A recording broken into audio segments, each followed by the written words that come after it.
of me? Do I feel lucky? Well, do you, punk? Good morning, Vietnam! I love the smell of napalm in the morning. You're gonna need a bigger boat. I feel the need for speed. I wish I knew how to quit you. Love means never having to say you're sorry. You do. You'll shoot your eye out, kid. Happy Monday, moviegoers. Welcome to episode 220. Welcome to the Hurricane, and welcome to the Cine-Men movie podcast. I'm your host, Juan, and I'm joined here by the cast, the crew, the one fella. Just the one fella only. Zach, how you doing? Hey, I'm good, buddy. How about you? Man, you know, I'm doing pretty good. Life is a roller coaster. As you can see, two of our counterparts aren't here, but it's okay because no matter what, Zach, what do we always do? We always put out a brand new episode every single Monday. It doesn't matter who I'm talking to, who's here with me. The content is here. I want to say thank you to everybody joining us here live on Imasawa YouTube channel, here on Imasawa Productions. Great YouTube channel. If you guys love wrestling, horror movies, everything in between, there's new content coming out almost literally every single day. But Zach, did you have the Monday blues today? I did have the Monday blues, man. It's gonna be a short week at work. Thanksgiving is this week, and it's just if we can just get through. We got through today, tomorrow, and Wednesday we'll be good to go. 2 more days, Zach. I got 2 more days as well. It was a Monday for sure. My car got broken into. Man. It's been a battle, but you know what? Still went to work here at the podcast. There's just no stopping me. Let's just say this, folks. If the Earth was being swallowed whole by the sun, Johnny will be on here doing a podcast. You watch. You know what? That's just not that there's anything wrong with that. You know, we're just trying. We're just chugging along. It's also been a very A24 weekend. Nice little glossy packaging right there, as you can see. Another one added to the wall of A24 fame. If you ever get a mansion, like you're just gonna have like one of those libraries, a bookshelf, just all dedicated to A24, like the Beauty and the Beast library. Yes. Speaking of library, hey, did you go get yourself a card? I did not. But last week, guys, was a very fun episode. It was a little kind of a roller coaster of a ride, just like the movie we talked about. Last week, we talked about Black Panther, Wakanda Forever. If you guys want to listen to that episode, go back and listen to it wherever you listen to podcasts at. iTunes, Spotify, Anchor, Podbean, iHeartRadio, Pandora, Amazon Music. You can also check us out on the Prescribed Films Network, www.prescribedfilms.com is where you can find us at. Also, if you guys are interested in some social media, we're giving away some digital copies almost every other week. You can find out our schedule on the Facebook, Instagram, Twitter. Speaking of schedule, guys, next week, this was supposed to be Denzel month. A few weeks ago, we talked about the Magnificent Seven. Today, we're talking about the Hurricane. Next week, we were supposed to talk about Man on Fire, but we're pushing that back a week. And next week, we are talking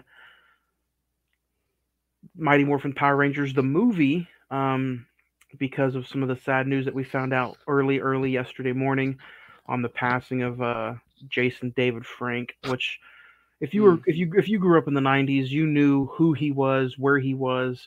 He was the Power Ranger of Power Rangers, and it's almost like he got more popular after the show went off the air. But was he in the original? Yeah, he was in the original show and the movie, which is what we're going to be talking about next week. So we'll save most of that talk for next week. So if you guys want to follow along, find it wherever you can and watch it. It's the Mighty Morphin Power Rangers, the movie from 1995. So that's what we're going to be talking about next week. But you guys can find us on Facebook, facebook.com/the Cine-Men Movie Podcast. The Instagram is all one word, the Cine-Men Movie Podcast. The Twitter is at Cine-Men405.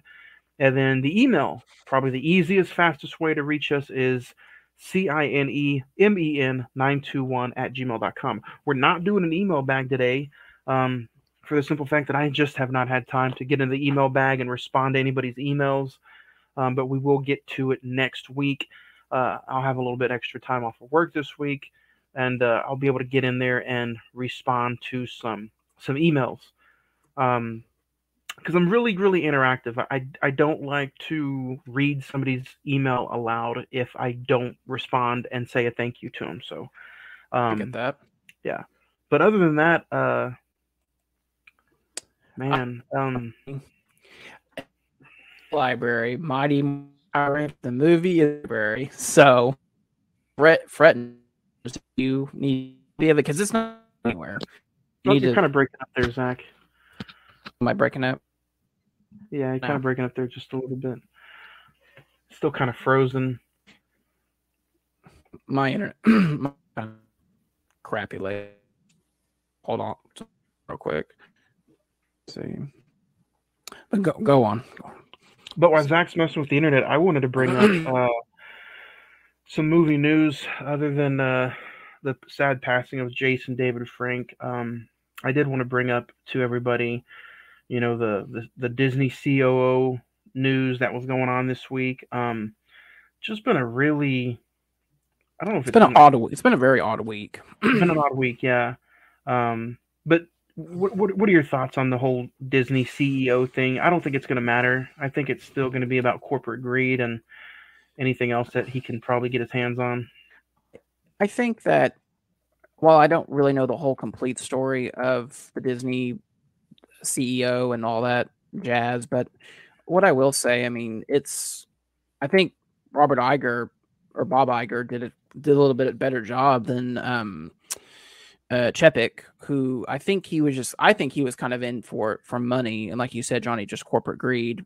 Bob Iger is much more on. I think he's much more open on ideas and wanting directors to do their thing and not just like, yeah, let's just worry about money. Let's try to make good quality products. So yeah, which is true. But other than that, man, I think we can go ahead and get on to the next because that's all the bring up I have in some movie news. Yeah. You check anything out this past weekend as far as any recent watches? Yeah, we got a couple things on the list at this time. The Hurricane, which we're talking about today, Man on Fire, which we'll be talking about here in 2 weeks. There's a nice little 45-minute documentary that ABC did the week before Black Panther: Wakanda Forever came out. It's called Black Panther: In Search of Wakanda. And they talk about like the phenomenon that the first movie became. They talk about this film, the passing of Chadwick, the music, the costume, the design, the production. And they interview Simone Bozeman, Chadwick's widow, and it's a very, if you're kind of still in the Black Panther mode, I highly recommend it. You can watch it on Hulu. And Two Towers, Lord of the Rings: The Two Towers, which we'll be talking about in December. HBO Max it up, and Johnny, get excited! Yellowstone is back. Man, watch the 2-episode premiere, and it's going to be an interesting season. So you watch the 2-hour premiere. Is it on every Sunday after that? Yep. So the first episode was 2 hours, and then you watched the one yesterday? No, it's a 2-hour premiere, but each episode's an hour, and then I haven't watched last night's episode yet. Oh, okay. I was going to ask you how long was the third episode. Judging by each episode was probably about 50 minutes, so it's okay. Yeah. Nice. And then I'm excited. I don't have Paramount Network, so it looks like I'm just going to have to wait for the physical media copy, which is fine with me because I'm going to get it anyway. And Tulsa King, still show, just watching it every Sunday as it comes out. It's really fun to watch it just to see where you could notice in the background, like last night's episode has the stockyards in it. And I was just like, oh, that's cool. It's like right around the corner from Rodeo Cinema, one of our sponsors. So it was cool. Nice. Was it that's on Amazon Prime, right? That's on Tulsa King's on Paramount Plus. Oh, okay. So again, but if I had to recommend anything, definitely check out The Hurricane, check out Two Towers, and if you're still, like I said, in the Marvel mindset and Black Panther, check out the little documentary Black Panther in Search of Wakanda on Hulu. So. And the Hurricane, if I'm not mistaken, if you don't own the movie, is on Paramount Plus, right? It's like a subscription to Showtime or Stars or something like that. So it's not like on Paramount Plus. I got to watch some pretty new releases and got to rewatch some stuff. So I checked out A Christmas Story Christmas. Uh-oh. It's not terrible. It's not as bad as you think it is. IMDb actually gives it a 7.4. What do you give it? I would probably give it about a 6. Okay. It's not terrible. It's actually a pretty fun watch, especially if you love the original one. I checked out a lot of callbacks, and there's some original cast members that come back. So, okay. I checked out The Hurricane, obviously, for today's episode. I checked out Watcher, the 2022 or the 2022 horror thriller movie. Oh yeah, about a woman who moves to Romania with her boyfriend or her husband, and she gets stalked by a lady killer. Oh yeah. Really big Jeffrey Dahmer vibes. Really good movie. Highly recommend it. I gave that one like an 8. Watched Bodies. And then you know what I'm going to recommend? What's that? Bullet Train. Oh, nice. Yeah. What do you think about it? I loved it. It was funny. It was a ride.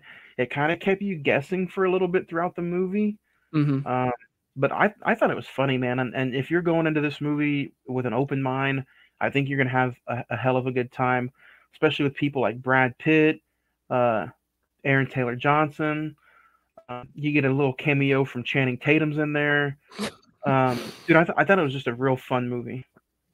Yeah, that's one that I kind of wish that I had seen in the theater, because it was just kind of it was just a real fun thrill ride.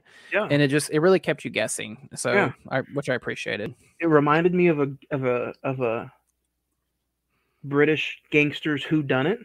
Yeah, I would agree.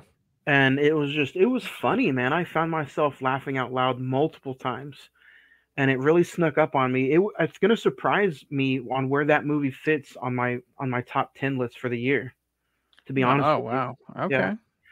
Yeah. So if I had to recommend anything, Bodies, and Bullet Train, and then Hurricane is obviously on, like Zach said, Paramount Plus some, I guess you could say that. Yeah. And then you know what? A Christmas Story Christmas is on HBO Max. So go HBO Max it up. HBO Max it up. But Zach, you have some interesting truth facts about the Hurricane. Absolutely. So Denzel Washington trained for over a year with a boxing coach to achieve the stamina and physical build. Wesley Snipes and Samuel L. Jackson vied for the lead role. Reuben the Hurricane Carter was discharged from the military after 4 court-martials, which basically adds up to of 21 months of service. The movie shows him returning as a hero. And The Hurricane is considered the quote-unquote third and final part of a loose trilogy of racism-themed films directed by Norman Jewison. The first being In the Heat of the Night, and the second one, another Denzel movie, A Soldier Story. But they are all completely separate stories. Correct. Yeah. It's just kind of like I was gonna say the Before trilogy, but that's all connected. So this is it's just kind of like a loose theme trilogy. How lucky is this director to have worked with Sidney Poitier, right? If I said that right? Yeah. And Denzel Washington. That's pretty impressive. I'm not even going to put their race in there. 2 of the greatest of all time. Yeah. And that's I don't know how you could I don't know how you can match that, to be honest. Yeah. Greatest of all times. And I can't wait. We're just literally about a month away to talk about Denzel. Top 5 plus 5. So we've been building up for an entire year. Zach, I think this is the first time we've done that, where we started the year with a Denzel movie in the month of January, and we've just built the entire 12 months up. Yeah, because normally we just the way the behind the scenes is we kind of think of an idea and kind of play around with it, and we just throw it in there. But this, yeah, you're right. This is the first time that we kind of built up to a top 5 plus 5. Yeah. But now it's time for our most favorite and sacred segment of the show. Today we're talking our top 5 Thanksgiving activities. So.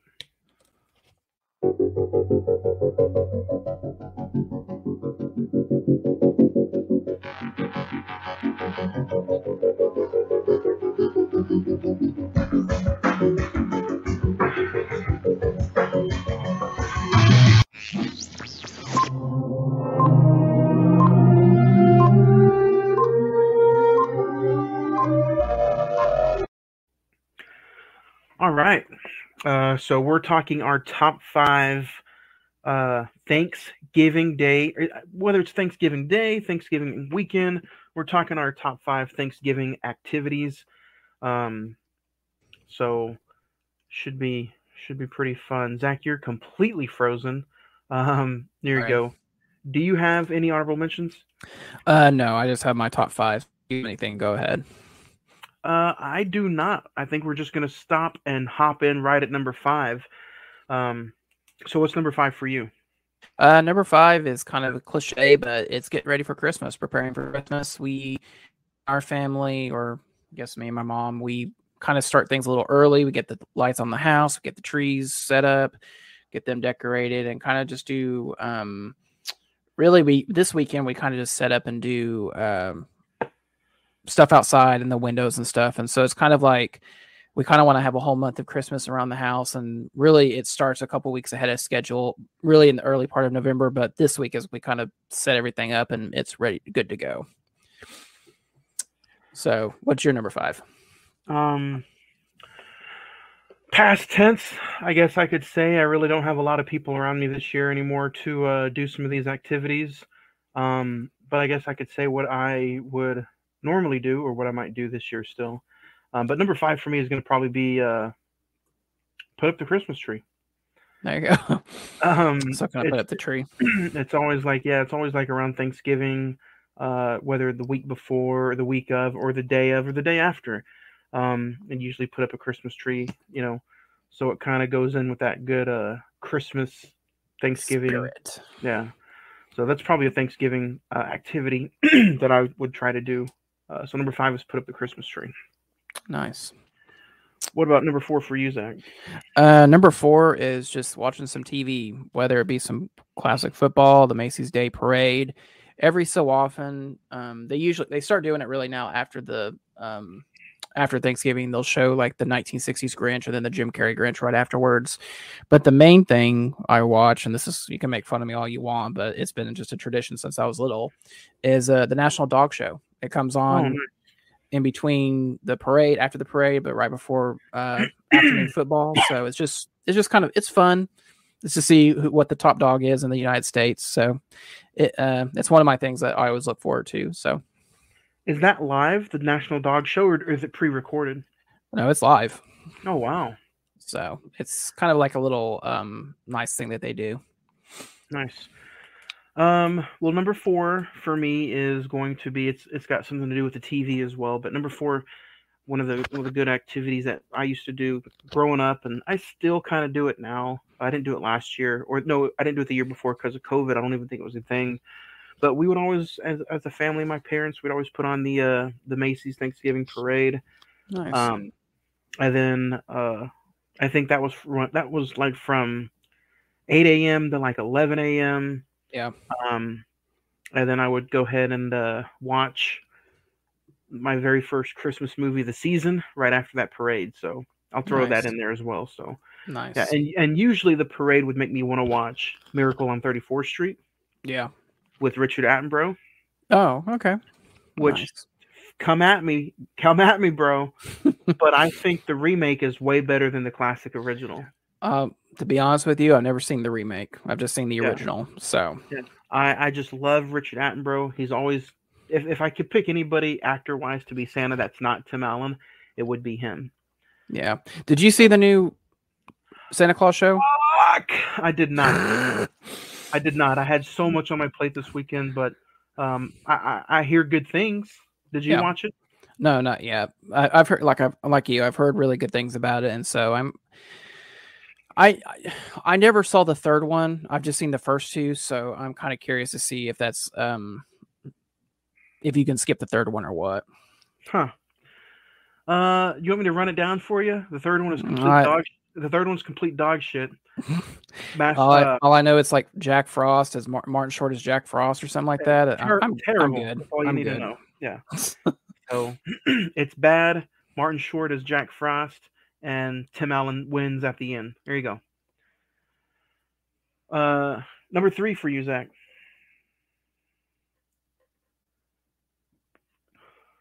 Zach is frozen again. Oh no. That's okay. We're having some technical difficulties here. Zach is completely frozen in time, just like the Disney movie, except he's not letting it go.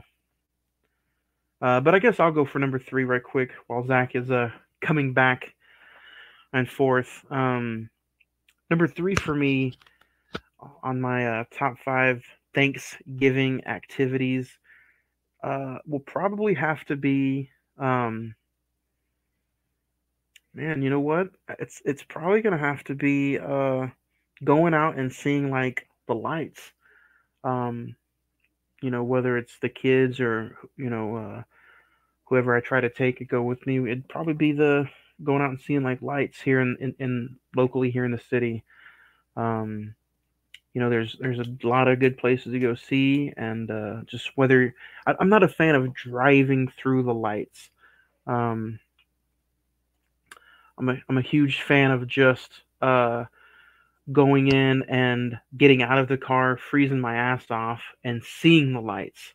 I know nowadays you can stay in the car and drive through the outside and look at the lights, but I'm not a fan of that. I like to get out, be cold, freeze my ass off, have some hot cocoa, and whoever I'm with walking through and checking out the lights. But Zach, that was my number 3 was going to like the Festival of Lights here locally and doing stuff like that. Okay. What about you? Yeah, sorry. And the funny thing is, I didn't say that one movie that we talked about in the summertime, so I don't know what's going on. So 3 from it's just dinner, some turkey, some thing that we love, that we want for our Thanksgiving Day, and just enjoying some good old banana pudding at the end. So kind of making me hungry as we sit here now. So what was your number 2? You kind of skipped out there. Number 2 is going to be number 3. Number 3. I'm sorry. The dinner.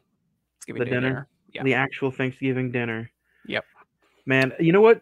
If the dinner was not 1 or 2 on your list, I think you're doing something wrong, brother. Mm-hmm. No, there's 2 other things. So since I went last, go ahead and what's your number 2? Number 2 is actually going to the movies. Believe it or not, it's just become a tradition. Me and my mom, we always go to see a film at Thanksgiving and Christmas. This year, we're going to go see Steven Spielberg's The Fabelmans, which is getting a lot of buzz. So it's just not to get all into it, but it's just really me and my mom, family wise, and so we kind of made our own tradition. So that's what we do. How excited are you for that new Steven Spielberg movie? Oh man, just a couple more days, man. You're gonna have to give it. I was gonna say you're gonna have to give it an A24 wangasm. Yep. I saw the trailer for the first time yesterday, and it looks really good. It kind of got me a little emotional. Number 2 is gonna be for me the dinner, but it's kind of 2 different things. The dinner, and then whether I'm at my sister's house or whether I'm at or whether I'm hosting a Friendsgiving. Before we eat, we don't pray. That might be some personal stuff that I'm pushing out there, but we don't do that. What I do is we like to stand up or just sit down and say what we're all thankful for. Just one thing. That's all that matters. So that's usually what it is for me.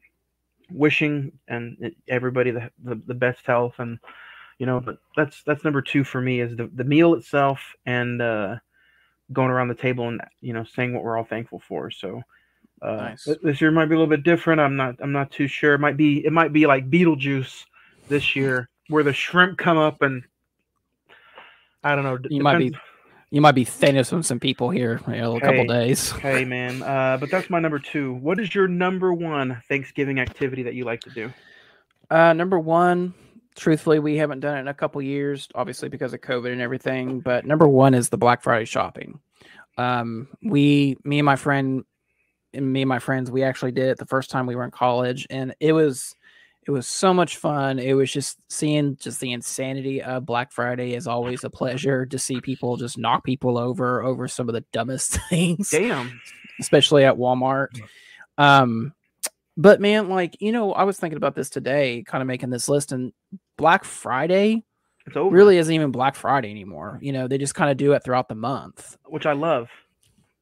It's nice, but I mean, it's, when our parents did it, I don't know if your parents ever did it, but stores wouldn't open until like 12 a.m. Yeah. But then they started pushing it back, and when we started doing it was like 10 o'clock at night, and then the last year before COVID, they opened at like 7 o'clock in the evening. I was like, what's the point of that? And now it's just Black Friday is all month long through the month of November. I don't know if you guys can tell. Let me just do this right quick. As a physical media collector. Jesus Christ. Holy hell. Again, I'll do that in instant replay in slow motion. Oh.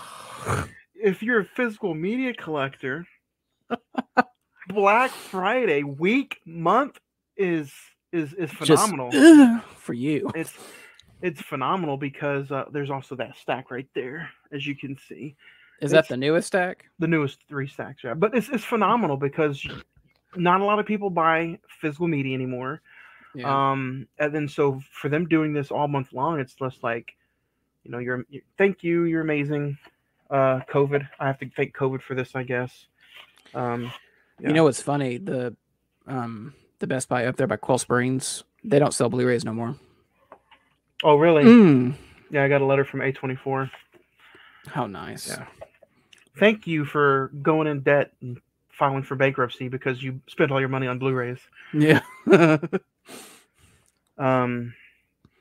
yeah, that's my number 1 is just Black Friday shopping. It's always, there's just a little part of me that just gets excited about it. And while it's not exactly what it used to be, it's still fun to do every so often. So number 1 is Black Friday shopping. You bastard. You're that. Listen. You guy. took mine last year, so you took mine last week. So it's payback. You're that guy. And you know what? I got to throw some shade at fucking Big Lots.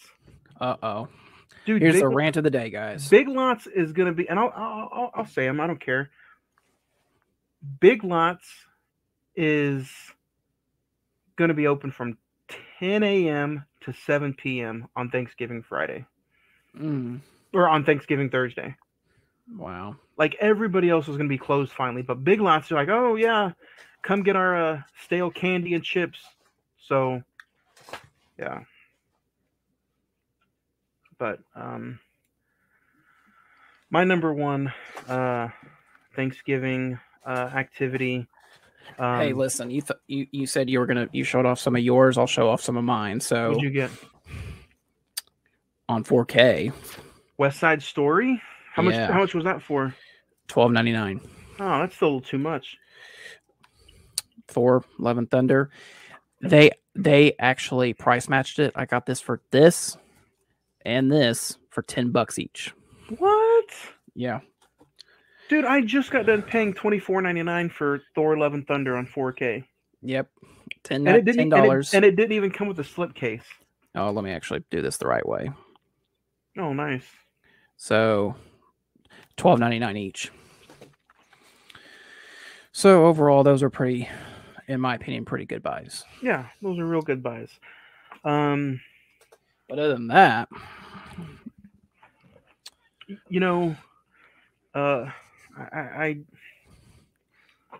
I don't. We'll be here all night if you start going through yours. No. Through yours. I got these socks the other day, so I just have to show off what my number 1. What my number 1 Oh, is going to be Dallas Cowboys football. A little emotional story. My dad, that was the Thanksgiving Day tradition. Go across the street, play with your friends. I don't care what you do, but you're coming back here at 3:30 in the afternoon. You're gonna eat whatever is made, and you're gonna watch Dallas Cowboys play. Um, so it was really, really huge for us, for me growing up. Biggest activity of the week, of the month, November, every single Thursday, Thanksgiving Thursday, 3:30 p.m. So it's number one for me, and it's gotten kind of almost like a little emotional every year since, because my dad passed away in 2014. So it's been one of those things where it's like, man, it's fun, and then when they're on the roll like they have been this year, yeah. it's even better. So they're They playing. they won yesterday, didn't they? They did. They beat Nice. Minnesota 40-3. Nice. Yeah. Damn. So very, very interesting year, very fun year, and it's always good to sit down. So number one for me is just not even football, just the Dallas Cowboys. I don't care who else plays that day, whether they're trash or whoever they're playing. It's always that game. I don't watch any other game that day. So Black Friday shopping and Dallas Cowboys sounds like a good Thanksgiving, Zach. It does. So.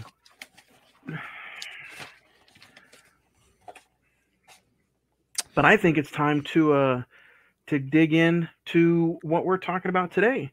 Today we're talking Denzel Washington again, which there's nothing wrong with that. Today we're talking about The Hurricane with a December 14th, 1999 release. The budget was $50 million, and it grossed a little over $74 million at the box office. IMDb has it at 7.6, Rotten Tomatoes at 83%, the Metascores at 74%, while the Google users have it at 93%. The story of Reuben Hurricane Carter, a boxer wrongfully imprisoned for murder, and the people who aided his fight to prove his innocence. Starring Denzel Washington, Voluptuous Shannon, Deborah Unger, Liv Schreiber, John Hanna, Dan Hayda, Debbie Morgan, Clancy Brown, and directed by Norman Jewson.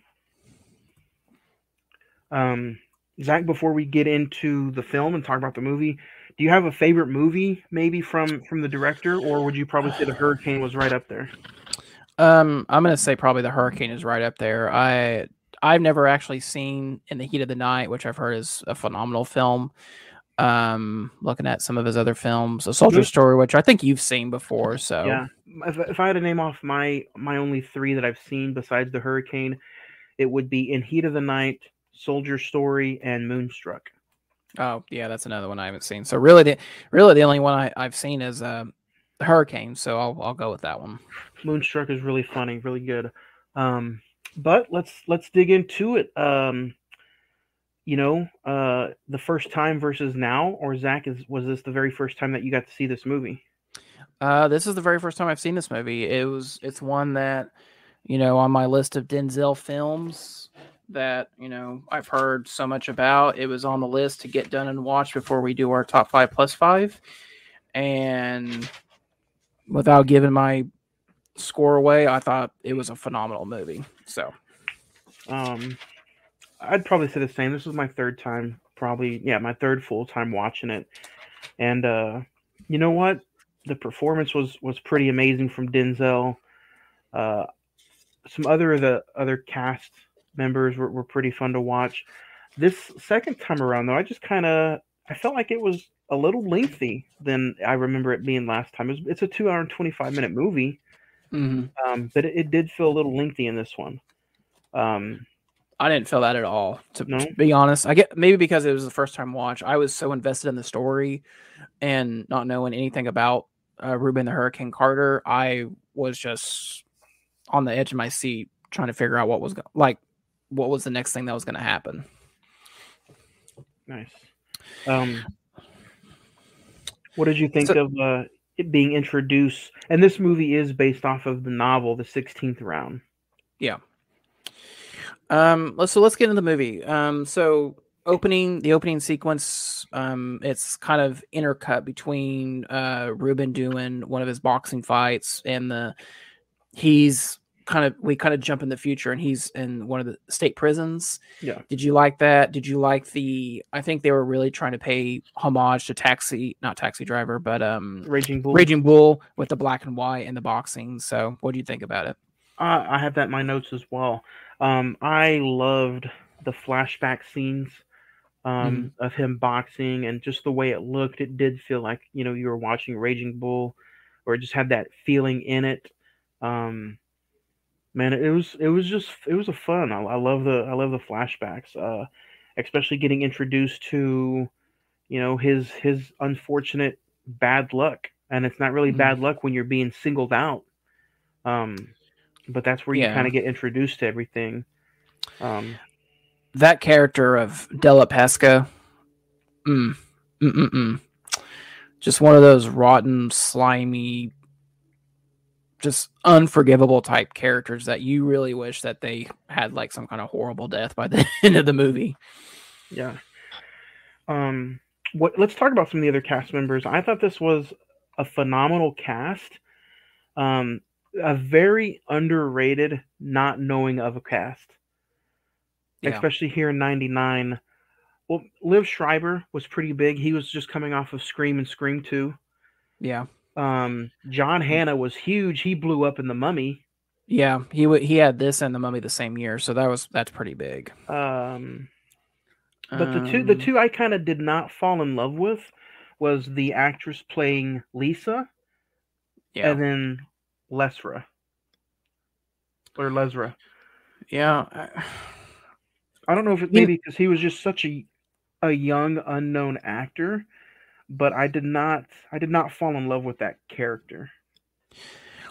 I liked him better than Lisa. I think Lesra. I think what they were trying to do is kind of do like a parallel story of Ruben growing up, kind of being bullied, kind of being, you know, very much racially prejudiced against during that time, which, you know, was common.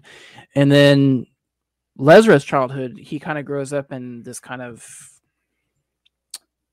not particularly good neighborhood. I think his father's out of his life. He doesn't want him to go to school and all this and that. And these, what would you say, like the group that like John Hannah, Liev Schreiber, what would you say that there are? Are they like they're not homeschoolers, but what would be a good name for them? Man, I don't do that. So that's the kind of thing that I did not kind of get there. Who adopted who, and what house is he living in? So Lesra, they all three live together? Yeah, it's Lisa, like Lisa, Sam, and Terry. Yeah, they kind of adopt Lesra because Lesra is kind of in a difficult situation of he's really not getting the education and the love and support that he needs. Yes, and so they kind of take him on to not as what he thinks as just as like a social experiment. They really want him to thrive and achieve and do the best he can as a student, because I think from what they say in the movie, he is a gifted student. He's a gifted person that is good in school. So yeah, I mean, that didn't confuse me any, but I thought the characters were okay. Yeah. I kind of wish this was more of it is a Reuben Hurricane story. Yeah. But I do kind of wish that there was some opportunities missed as far as character development. Probably, yeah. Maybe to get to know and I think that's why I felt that way about Lesra, was there really wasn't too much about him. Yeah.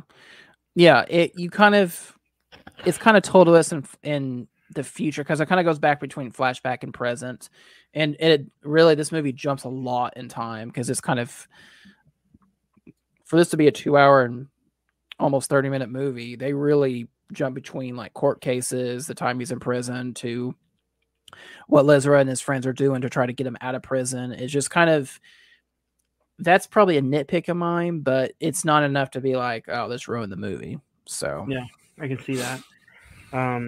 What did you think of some of the flashback scenes of Denzel's character, Reuben Carter, being like a young child, having to stab that guy who was being like a sexual like predator? yeah, that Some intense moments. yeah, this movie, it does a really good job of not only making you kind of sympathize with these characters, but also kind of giving you a harsh reality of what some people go through in life. And so it's very, that sexual predator was terrible. The cop who is ultimately the bad guy, I guess you could say, in the movie. Dude, he just racially profiles him, and basically that's his target the entire film. Yeah. This isn't I'm surprised. This isn't a rant, and I don't know if you're going into the same way, but were you about to say I was about to say I'm surprised that this movie only got one nomination for an Oscar. Yep. And ask me who won that year. Hold on. And I'm surprised that Denzel did not win Best Actor for this role. Yeah. Who won that year, Zach? You really want to know, or are you just going to have like a stroke right on camera? Does it have anything to do with Shakespeare in Love? No. Kevin Spacey? Kevin Spacey for American Beauty. Golly.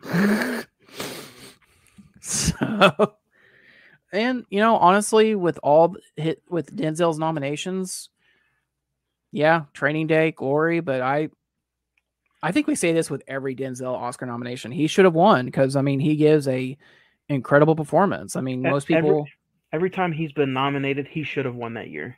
Yep, I agree. Yep. I think more people know this movie than American Beauty. And definitely considering what's happened with Kevin Spacey, no one cares about him anymore. So it just baffles me. And looking back at all this, he's been nominated 7 times? Yeah. It's phenomenal that out of 7 nominations, he's only got 2 to show for it. Yeah, I just don't get that. And you know what? The very last one I'm kind of scratching my head out was Fences. Yeah, with how good Casey Affleck is, and with how good Manchester by the Sea is, ain't no way anybody can hold Denzel's jockstrap when he's doing Fences. He is nominated for Cry Freedom. He won for Glory. He was nominated for Malcolm X, The Hurricane, Training Day, Flight, Fences, which I think he was nominated for Best Actor and Best Director, or Best Picture, I'm sorry. Roman J. Israel Esquire, which I watched just not too long ago. He's phenomenal in that. And then, while both of us agree it's not the movie we want to go back to, but The Tragedy of Macbeth, man, he was phenomenal. Yeah. I really, really loved King Richard, but Denzel, that should have been Denzel's award as well. Yeah, I agree. Yeah. What'd you think of he gets and he gets captured and wrongfully accused. He gets 3 life terms, which is absurd. Yeah. And then right off the bat, he spends 90 days in the hole. Oh man. And something I will say is there's a couple things, but surprised of all the justice, the racial reform, the George Floyd situation, and everything. I'm surprised this movie hasn't had like a resurgence, to be honest, just because of the subject matter in this. Obviously, there's boxing, but there's real boxing in it. This is more, to be honest. Yeah. Did you? Yeah. It's basically the goggle scene where he's just kind of where it's kind of like he reverts back to his old self with her, and then the your body as a Rube. He doesn't take no shit. He's just kind of like nothing's gonna bring down. Did you like that kind of inner dialogue between the two? I'm going to answer your question right quick, but you're really cutting in and out really bad again. I know. Yeah, I thought it was really a fun scene, a really great dialogue by Denzel.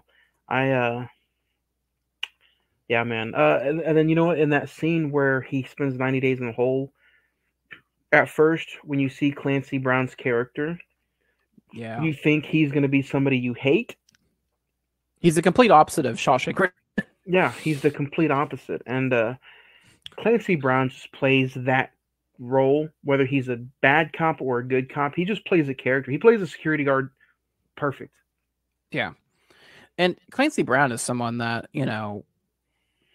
our generation and people younger probably know him as Mr. Krabs, which is weird to say, but I mean, he can play just a really good villain. Like the new Dexter series, Dexter's New Blood. Well, Dexter's New Blood. Well, I really wasn't a particular fan of the ending. He plays the villain in that, and he is so like you really want Dexter to just give him justice, basically. Yeah. And then what did you think of the sequence where Reuben Carter loses the appeal, and then he makes that phone call to Lisa, and it's just like it almost sounds like he's given up. Yeah, to be honest with you, man, like I said, I didn't know the story. I really thought that was just kind of like you pretty much summed it up of giving up, and I really thought he was going to commit suicide. To be honest, just the way the scene was played out, Reuben just all hope is gone from his eyes, and Denzel performs the hell out of that scene. I mean, it's just truly that's what a good actor can do. Or what about the scene where he's at the glass and he's on the phone talking to the two people that are representing him? Oh man. And he's like, I've spent 30 years in here. I'm 50. His dialogue is just something special. Phenomenal. Yeah. Did you like one of the other things that I liked was the score to this. It was very jazz like. Jazz, I've listening to a lot of years. Jazz can elevate, it can put you in a good mood. I thought the use of worked perfectly, given some of the circumstances. Yeah, Zach's asking about the score. I thought the score was really good. It definitely sets the tone for the movie, for the dialogue, for the scene, the story. And it kind of leaves you guessing. The score does about is it going to be happy? Is it going to be a sad ending? And then Lisa and Sam's car gets tampered with as well. So you have the scene where the car goes off the rails, and because obviously they being Della doesn't want him for some reason. You've seen him throughout the whole movie. Well, we know why. Yeah. Not for some reason. We know why. But he just does not want Reuben to ever get out. So there were parts of this movie, I think maybe because of the actor, the similarity to him, or maybe the makeup design. He kind of looked like Al Pacino a little bit. Like, and for some reason, now that I'm thinking about it, I think Al Pacino could have played that role because he can be kind of that slimy bad guy. Yeah. But they developed the whole new evidence, and they're telling Reuben, hey, if we don't go through the state court, we could go in front of the federal court and lose all of this evidence if the judge throws it out. Yeah. Very, very big risk, very big gamble, but it paid off. You have that classic feel-good story at the end. Reuben Carter gets off scot-free. What did you think of the ending going through? Did you feel like the ending was rushed? Because you don't get no courtroom drama until the last 20 minutes of the film, and it's really just like a 5-minute scene. Yeah. Did you want more of a courtroom drama for the end, or were you happy with the ending? I did. I really thought we would get like another a good courtroom scene, and I thought we would have like a final confrontation between Reuben and Della, which I wasn't looking for like a shootout or anything, but just kind of like all right, you've won. Like everything I've done in my power to put you down, you beat me.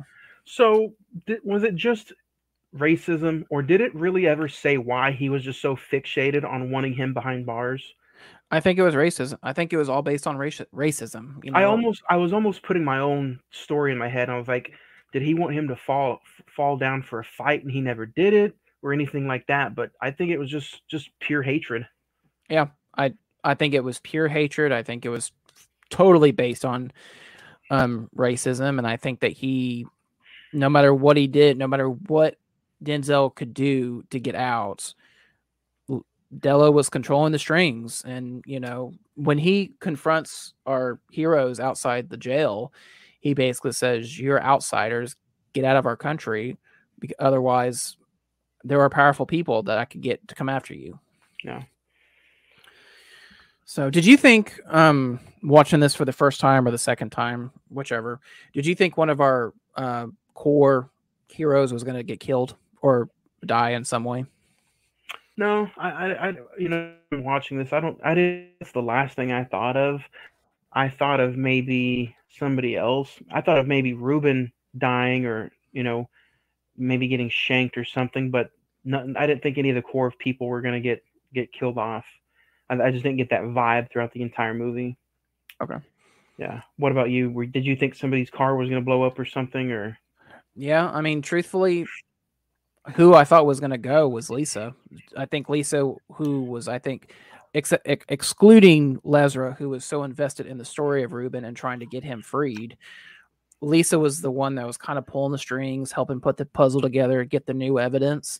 And I really thought they were going to kill her off, or I don't exactly know what happened in real life, but she wouldn't make it. She would not see the ending of all this. Yeah. Well, man, I think this movie, like you said, I think it has kind of gotten lost in the shuffle of just Denzel movies, natural history movies, or even just sport biographies, or just biographies in general. I think if anybody's listening or watching, well, I know, whoever's listening and watching to this episode, do yourself a favor if you have some extra time this holiday week, seek out The Hurricane. And if you want to see, if you know Denzel for The Equalizer and The Equalizer 2, and maybe something like that, go check this out, because you're gonna be thoroughly surprised, and you're just gonna enjoy the dialogue and the conversations in this movie as Denzel, as a person and as an actor. Man, in every scene he's in, he just jumps off the table in this movie. So Yeah. I highly recommend this film, and go check it out. Go out of your way to check it out. If I had to name a favorite scene for The Hurricane, it would probably be Lesra meeting Ruben for the first time in prison. Mm-hmm. He calls him little brother. The conversations between the two are just phenomenal. And then when Denzel is with his was it his girlfriend at the time, or his wife, May Thelma, and she's like, is it their house was getting shot at, or I think someone threw a brick through the window. Threw a brick through the window, yeah. Yeah. And he picks up the little girl.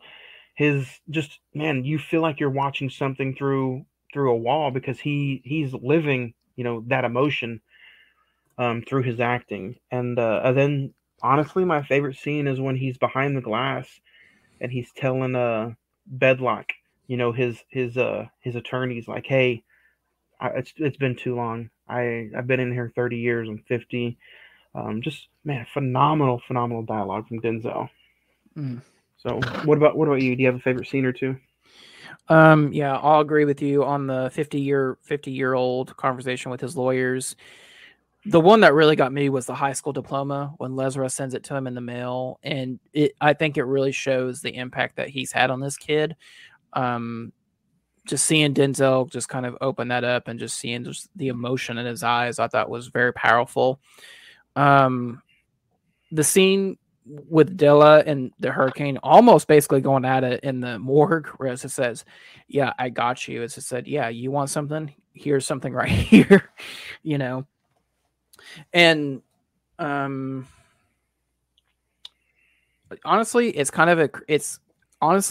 can be seen as a creepy scene, but the solitary confinement scene. Yeah. The fact that the two sides of his personality go head to head and say, hey, we're not going to survive. And the other one's saying, yes, we are. You have to man up and let's go. Otherwise, we are going to die here. So, yeah. Man, just a phenomenal movie, guys. If you haven't seen this yet, go check it out. That's one thing I've enjoyed about picking out some of these Denzel movies is they're great Denzel movies, but they're also movies that maybe nobody's heard of or maybe nobody's really watched. In 2 weeks when we talk Man on Fire, that is Yep. that is a very popular Denzel movie from the early 2000s. So I'm Yep. kind of really excited to talk about Man on Fire in 2 weeks. I did the rewatch, and it's a lot.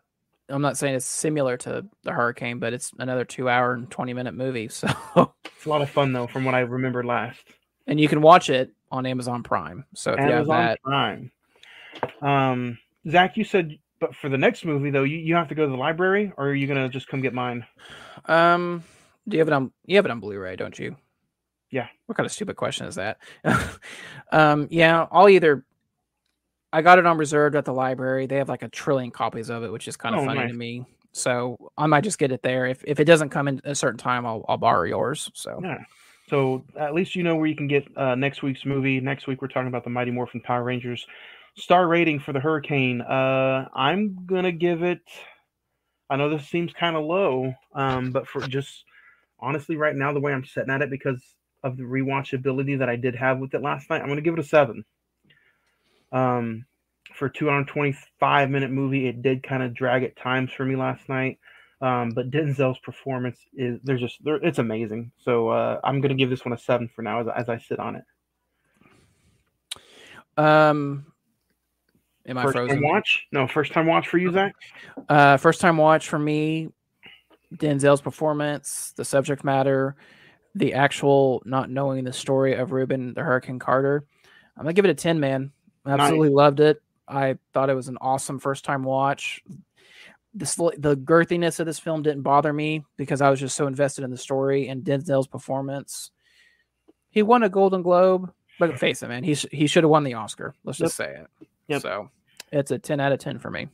Nice. 10 out of 10 for you. I gave it a 7. Everybody out there in podcast land, let us know what your star rating is. We will do an email bag next week when we talk about the Mighty Morphin Power Rangers. So hit us up, CINEMEN921 at gmail.com for your email bag. That's Cine-Men921 at gmail.com.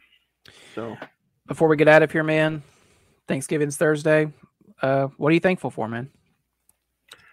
I'm thankful that I get to talk the Mighty Morphin Power Rangers with you guys next Monday right here on this podcast.